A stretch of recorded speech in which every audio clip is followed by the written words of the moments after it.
campers. We are currently driving. It's very late at night. It is 12:11 a.m., meaning after midnight. We're on an awkward schedule. Really? Y'all can't see. There we go. That's something at least. Let's turn that one off. We're on a little bit of an awkward schedule because we have a 5 a.m. delivery in a couple of days, and I'm low on hours on my 70, so I had to delay my start this morning so that I would hit midnight during my driving shift and get more time back so I could actually drive a full shift today, because we're running on recaps, which is where you get hours back at midnight every night, which sucks if you need those hours on your current day, which we do. So my current day has to start at like 5 p.m. So that's not ideal, but we're driving, we're awake. I'm awake. You guys are, I mean, statistically, you're probably awake watching this, at least for a few more minutes before you fall asleep and I just keep droning on. But, you know, unless you left YouTube on autoplay and it just happened to shuffle me up, in which case, hi, I hope you're sleeping well. What are you dreaming about? That's weird. Yeah, that's not, I don't like that, no. Don't do that to the sheep. Sheep are for hugging, not for kicking. But yeah, we are driving across Nebraska at the moment. So we had an awkward start to this trip. Really awkward start, involving a customer with some kind of shady business practices that I don't like. That was a little bug just flew across my face, and I didn't react. I don't know how it got in here, but I guess it's spring now. We've got a bug in the truck. It's officially spring. I wonder if that's what bit me on the finger. I wonder if that's a mosquito. I'm gonna be so mad. I bet there's a lot of mosquitoes right now in Nebraska too because of the flooding. Oh no! I hope that wasn't a mosquito.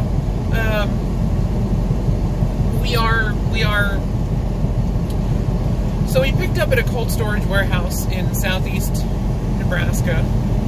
I will not specify which one. I left a really nasty review of them, which if you happen to be a truck driver and pick up in that part of the state, you might notice the review if you're looking at them. But, so this customer, we were slated to pick up 42,000 pounds.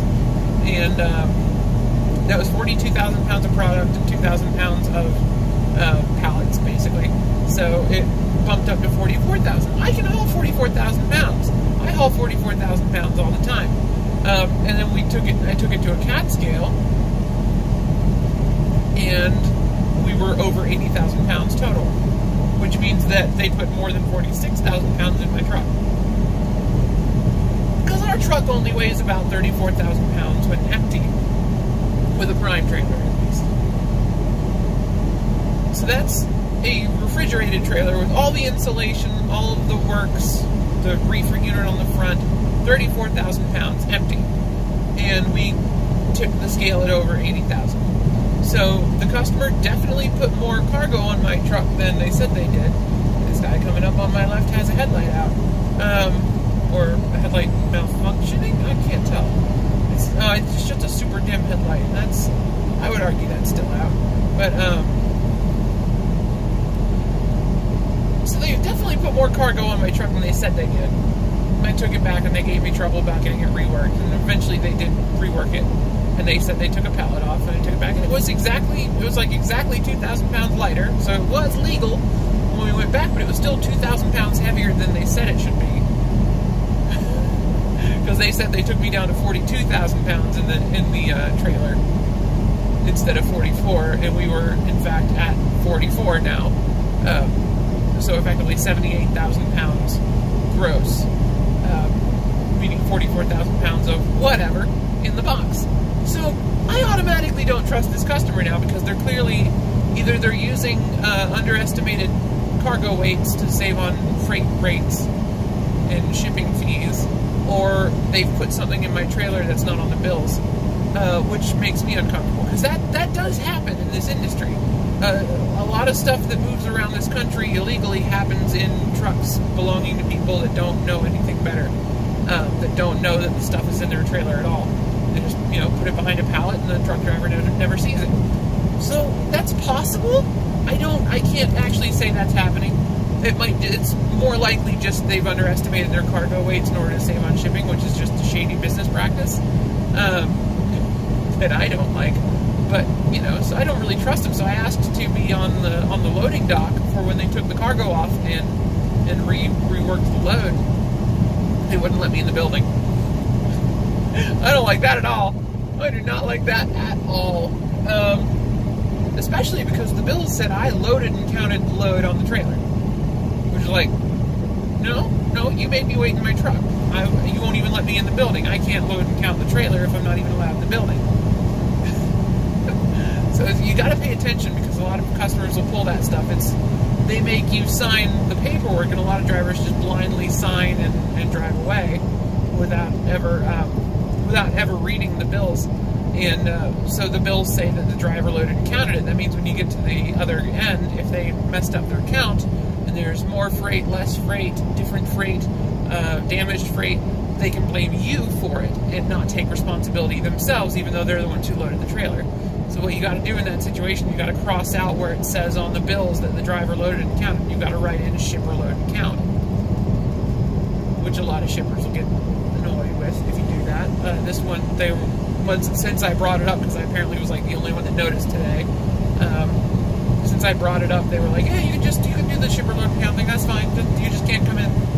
You can't come in. You can't count the load."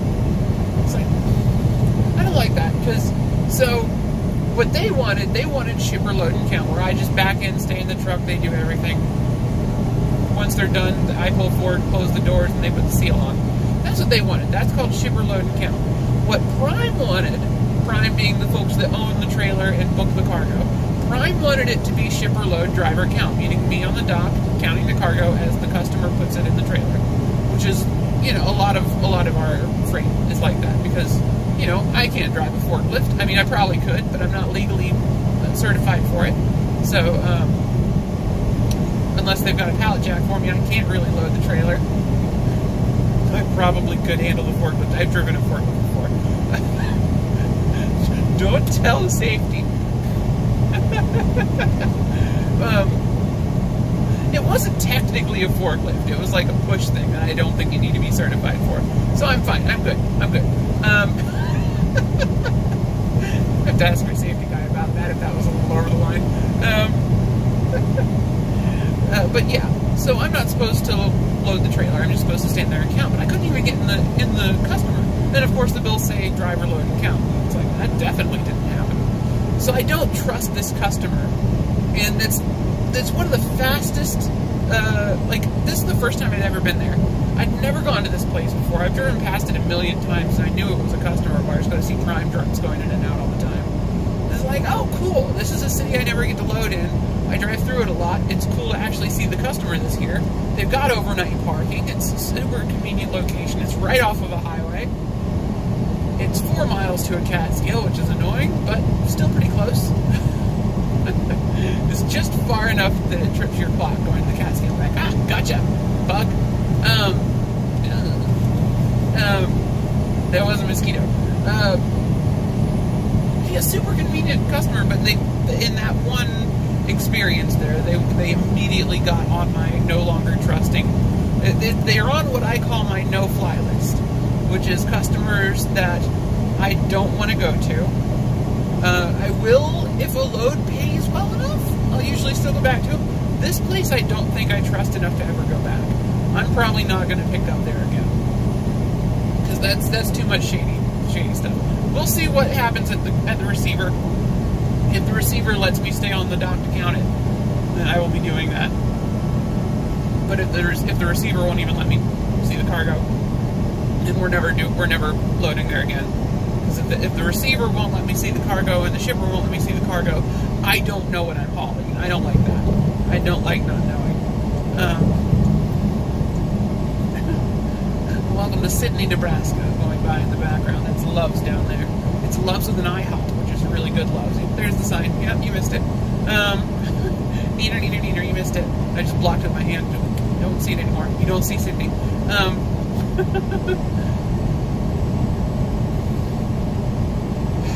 So yeah, I don't like that. I don't like not trusting my customers. Like, I've got so many great customers in this business where I was just like, you can stay on the dock, you can sit in your truck, whatever.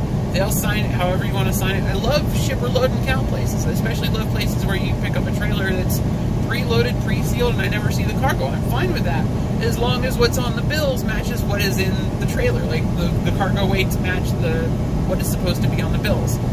If I can do the math and tell you how much my truck is going to weigh, and then roll across a cat scale and it weighs that, I like that.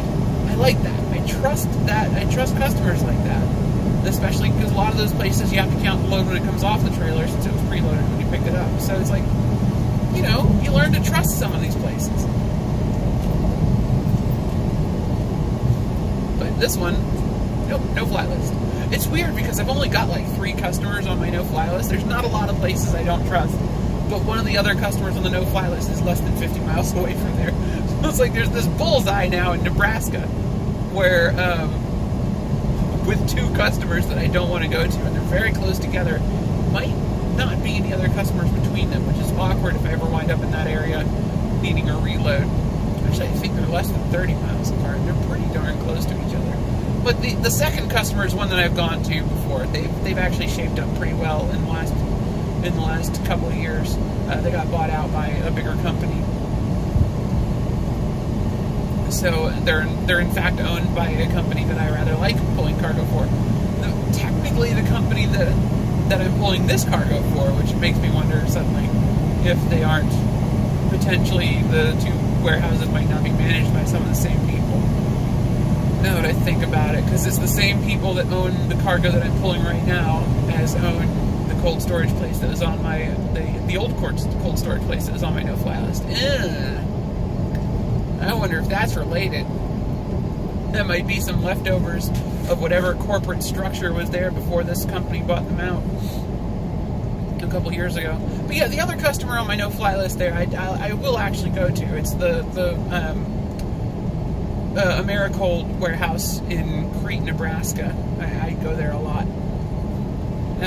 I don't mind going there. Just a bug again. I guess I missed it. I thought I got it. Maybe there's 2. But I'll go to the place in Nebraska. I just don't like going there because their parking lot's dirt. And, well, not usually dirt. It's usually mud. Literally my second load with Apophis, I wound up there and the truck got super muddy and the mud was in my truck for weeks. And I could not get it out. So that sucked. But, you know, the cold storage place, the other cold storage place I went to, they're on potentially my definite no-fly list. It kind of depends on how things shape up at the receiver as to whether or not this place is on the permanent no-fly list or the expensive loads only no-fly list. There's not really a difference, but, you know, I try to remember these things. I try. But yeah, so that was the frustrating thing for us today, is we got a customer I don't trust. Wow, that's really windy suddenly. Hi. Please don't move me around on the road. I want to drive in a straight line today, please. There's no one else on the road. I've been passed by like 2 cars this entire video, because it's after midnight. 15 minutes. Whoops. But yeah, thank you guys so much for watching, and have a great day. At some point I have to let go of the